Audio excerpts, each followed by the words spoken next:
He's definitely a very good craftsman, and I think everybody at the station was happy with what we brought. I talked to Chief Dempsey the other day. I know the officers were concerned about tourniquets. We had most of the officers' Narcan was expired, and they wanted first aid kits. Talking to Chief Dempsey, just collaborating, I don't even know, we talked 10, 15 minutes, and he reached out to some contacts. We got new updated Narcan for every officer on the department, to include a couple extra to have on station. Every officer will be fitted with at least one tourniquet, and we'll have several in case an officer has to use a tourniquet before the fire department arrives. One can be replaced before we have to buy anything, and that was, again, thanks to Chief Dempsey for doing that. The officers before I came on have they completed the active shooter training with the Trumbull County Sheriff's Department at Champion School. Mr. Grabowski has reached out to me, and we have agreed in the next couple of weeks we're going to sit down and get together and see what we can do. One is on the radio systems and overall building security. And I've explained to him that my intent is that every one of our institutions in this community will have a threat evaluation. And I don't mean to panic anybody by saying threat evaluation, but we will do a threat evaluation for our 3 schools. There's one campus, one for TCTC, and one for Kent State. Understanding that it will be our officers, if God forbid anything ever happened, that it will be our officers that respond first. So I want them to have an idea of what we are going to do and how we are going to do it. We won't be the Uvalde, Texas incident where we stand back. We will attack the threat, and every one of the officers that I've met with, we've communicated that to, and they completely understand the mission at this point. So those will be forthcoming. Again, when I meet with Mr. Grabowski and Mr. Barson, the assistant principal at the high school, we are going to go over those responses, and those won't be available for public dissemination because of obviously security practices. I did again ask every one of the officers to kind of give me a wish list, and I say that wish list, and I know again there are some needs out there. Radios, I was unaware that each one of our patrol cars do not have functioning radios in them. When I mean that, to talk to Trumbull County 911 Center, they do not have radios that can talk to them. They have to rely on their portables. That's a safety issue, I believe, and that's something that eventually I am going to target as one of my first things that we can look at possibly using money to do if it's in the budget. I know they're talking to Mr. Templeton just brought up a great idea, the surplus. I know the State Highway Patrol just recently updated their March radio systems for their cars, and those go to surplus down in Columbus where we can purchase those at a reduced rate. I've reached out to Mr. Hummel, who's a Champion resident. We're very fortunate to also have him, and he's one of the lead technicians for the State Highway Patrol, and he's going to give me some insight on what we can do and what we can and not, and we can install in our cars. The car situation, I know you guys know it's pretty bleak. I haven't officially had time to go over an inventory of each one of the cars, but I know we have a Crown Victoria that's sitting in the parking lot. It's been my understanding that it's sat there for almost 12 months now. Talking to Courtney, she explained to me that in the past there were some directions to Chief White to possibly get that removed or sold, and I'm going to work on that. The other Crown Victoria is currently being used by Officer Evans, the newest officer on the department.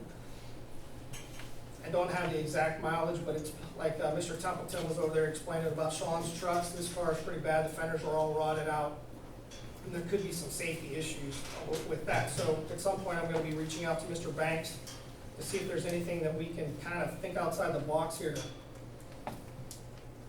look at cars. I just talked to every department, including Cortland, Bezetta,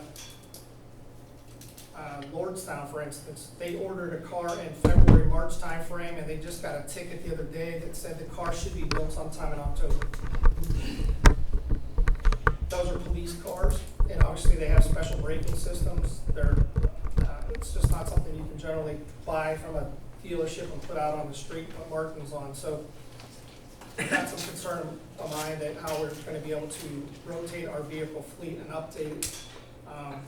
After I've had a few days to grasp the actual situation in the station and give it better inventory, there'll be some discussion maybe on vehicles. The officers have asked for tasers, some crime scene kits. I know the last major burglary I think the township had, they actually reached out to the State Highway Patrol to ask some fingerprint experts to come out and help process the residents on that one. So I've explained that we would do some training on that. I have scheduled some weapons qualifications for all of our officers, which they are yearly due. I'd rather not speak publicly about when those are, because I think that could be an officer safety issue and a township safety issue, knowing that those officers could be distracted during that time frame, because we are gonna do it while on duty. Again, we're trying to improve the overall building security and appearance evidence collection. In the station itself has 2 interview rooms. It was my understanding back early on, those interview rooms were established for juveniles. Those rooms are probably not much bigger than a broom closet, I think. So they have not held anybody since 2017. And I know with the current laws, you're not allowed to hold a juvenile in that type of situation. So we are now using those as evidence holding facilities for short term to allow officer remains who are evidence custodian to transfer evidence. We also have some things in the evidence department that were probably not considered evidence. Those are gonna be removed and placed into a supervisor's office later. Sergeant Goldner, as we all know, left the department on the 31st. So we'll be looking at some point to possibly look at our personnel that we have and who is best suited for that position to replace Sergeant Goldner as a supervisor. One of the things I do believe in, again, is the community safety aspect, and we would like to establish a community safety zone at the police department. So if there's any type of custody dispute, or such as if you are selling something on eBay, Facebook, LetGo, you would be able to utilize that space in front of the police station where it will be recorded and monitored. So what we're trying to instill is that our community members, instead of you selling something on Facebook and having the purchaser come to your house, you'll meet me at the Champion Police Department. They'll be well lit. Hopefully we can get the camera system. Looking at ARP money, I talked to Officer Mackey, who's already went out and got an initial estimate. I think we could do better than that initial estimate, but place a camera system out there to monitor that also. Currently, we have 6 officers with 2 years left on their vest. One officer's vest is 11 years old, and another one is over 6 years old. I believe there was some discussion before I came to the last board meeting, or to this board meeting, excuse me, about why a vest expires. That's not really anything that we established, that's just something the manufacturer establishes. And I believe it was a liability issue way back. I know there were some officers that were shot many, many years ago, and there were some vests that were expired. So the manufacturers all just flat across the board, it's 5 years. There is some funding by the Ohio Attorney Generals for those vests. I believe Champion utilized that, Courtney, in 2019. So I'm still waiting for clarification if we are allowed to apply again for everyone. I did receive some initial quotes for some vests. However, I'm waiting to hear back from the Attorney General's office if we're allowed to do it as a blanket update for everybody, or if we just can only have to do it for year to year. My concern is eventually you're gonna start running into duplicity, and some people's vests expire now, some people expire later. And I would like to see it eventually possibly looked at as more of like a stipend, where it's an individual officer's duty himself. If he's paid by the township the same amount of money we're gonna pay for that vest, if we pay him a stipend, it's his duty to buy that vest with the particular requirements that we establish. And it takes the burden off the administration. It's already part, every 5 years, they would get a new vest. 6 months prior to that vest expiring, they're required to purchase their vest. And then, because it takes about 6 months to get a vest in, especially during this pandemic, it's been I know the State Highway Patrol does it that way. At first, when that came out, there was some resistance. But I believe if you ask most of the state troopers out there, they like it because it allows them to purchase it, and it takes all of the problems and the extra work off the supervisors. Again, we will also, with our qualifications that are coming up, we will be conducting direct threat scenarios.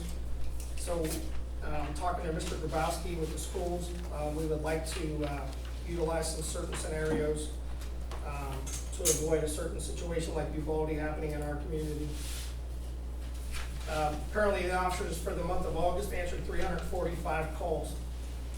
And I think all three of the trustees would remember when I interviewed, I asked, I said, if we drive down Champion Street as a community and you pull past the fire department, the first thing you see is a billboard that says we've answered so many calls. So when was the last time we knew that from the police department? I said I would like to see our numbers communicated to our community members more readily and easily. So that's one of the things that I'm starting to work on, pulling stuff off the RIM system. Until I get actually officially in there, though, it's hard for me to do any of that, so I'm relying on Officer Maines and Wasco and a couple of the other guys to assist me with that.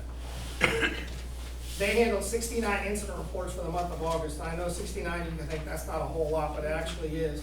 And one of the things that I would like clarification, and we're going to try to do, I'm talking to Chief Dempsey, was on State Road, we had a serious crash a few weeks back when a gentleman lost his arm, and it, I believe, proved to be a fatal crash. In most of those situations, the State Highway Patrol is going to handle that. And our officers are there to assist. And I mean by assisting, I mean assist. They will assist by traffic control, processing evidence, or whatever the state trooper asks them to do. But my question was, after you leave after 2.5 hours of directing traffic, what is the township? Where's our bang for our buck? As Mr. Templeton, I guess, would say it. I want to know, there's got to be a number that we can put back to that 2.5 hours. So now our officers are going to actually establish a report that will be assistance to other agency report. So that way, that 69 more accurately will probably reflect 85. I'm just guessing, bear with me. But that way we show another incident report, just not a call for service. Traffic stops for the month, I believe, were 7. Some of that will actually go up because Officer Evans did make some traffic stops the other night with there was a road closed, it's my understanding. So I would like to see that go up. And there was some concern that some previous administrations had asked our officers not to be so visible on the road during traffic stops. The idea behind a traffic stop is not to punish an individual, but it's to change driver's behavior. And I believe if we see the red and blue lights on the side of the road, I think that sends a message to our community that, hey, our guys are out there working. And that also sends a message to the people that are possibly coming in our community to do worse, such as these vehicle break-ins.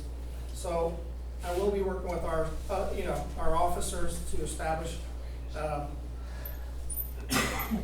more traffic stops. Doesn't mean traffic citations by any means, but it does mean if the violation warrants a traffic stop, there will be a traffic stop. Out of that 69, there were 10 warrants filed from those investigations. That's, again, so that 10 is going to multiply several times because now that officer's going to have to go to court if they're arrested, or we may end up getting another warrant once they're released on bond and they don't show up for court. 3 of those were adult arrests. No traffic citations were issued for the month of August, again, as we talked about. That's 22 calls more this month than this time last year. Looking at some of the direction that I'm already starting to work on with the officers, I look for that to go up to probably 50 to 55 more. Because I want these officers explaining why we're spending so much time assisting other agencies. I want to document that in a report, such as an assist other agencies, excuse me. And again, when I say that, that's not going to require an officer to spend more time off the road. It only takes 10 to 15 minutes, and he can knock that report out in no time. So, needs, I know Sean and Tom asked. Again, my first need is going to be the camera system for the station. I don't have it, I can't give you an exact, but that would be one of the things that I think we would look at for just not only officer safety, but community safety. And I think it's important that we establish that community safety zone for where our officers can articulate to our community. We can have them transfer custody when we have our custody disputes. And not only, again, the burglaries, you know, I can tell you from my experience, I was an investigator for the state for almost 17 years, and a lot of those I met with these officers, they were concerned because a lot of this stuff where people were selling stuff on Let Go, Facebook, and they were inviting people to their houses. I'd like for that to stop. Have them come to the station. If they're good people, they'll never say no. If they have nefarious reasons, they may not come to the police department, and thus will save another incident. So at this point, that's all I have. I thank everybody and appreciate it. You may mention the tasers. If I recall, those tasers aren't all that old. Is there useful life to tasers also? No, the tasers are not. They're, again, it's like any product. I know some of the tasers, we just do not have enough. And again, once I get inside and I get an actual inventory of what we have, I'm just going based upon meeting with the individual officers themselves. But there's also the issue if one breaks, and they do break, like in an electronic, if an officer drops one accidentally, or if he's in a resisting, one could be damaged during that resisting. So if we were to have an extra one to have, plus, like I said, I believe right now, any of the part-timers, right now the part-timer, if he was to come out, he has to use the only one we have on station. So, with that reminds me, you know, I know that I've pulled the contract for the officers and the 5 part-time positions that we have. I have started to spread the word that we are, you know, looking, we'd like to expand that, see if there's any qualified part-time officers, and I know that's hard to understand, but like Chief Dempsey explained, I don't think there's anybody who wants to do this job for free anymore. Those days of having reserves, they're just not gonna happen. I really don't see anybody ever volunteering to be a reserve police officer and putting your life on the line for free, so. But in the meantime, some consideration maybe, I know Cortland has raised their part-time rate, and that helped bring in a few other guys, but it's not a floodgate. There's still not a lot of officers wanting to come in and work part-time. So, and there are a lot of jobs out there, like Chief talked about. These other agencies are paying more up certain suburbs of Cleveland. We're losing state troopers left and right because of these other agencies. And I can pretty comfortably say that most of the state troopers are paid pretty well in the state of Ohio. They're losing them to other agencies that are paying even more. So we're fortunate to have the officers we have, and we have a great deal of skill and knowledge that they possess. So hopefully we can keep them. And that's pretty much all I have right now. Mayor, we used to have a drug drop-off box. Do we, is that still there, or is it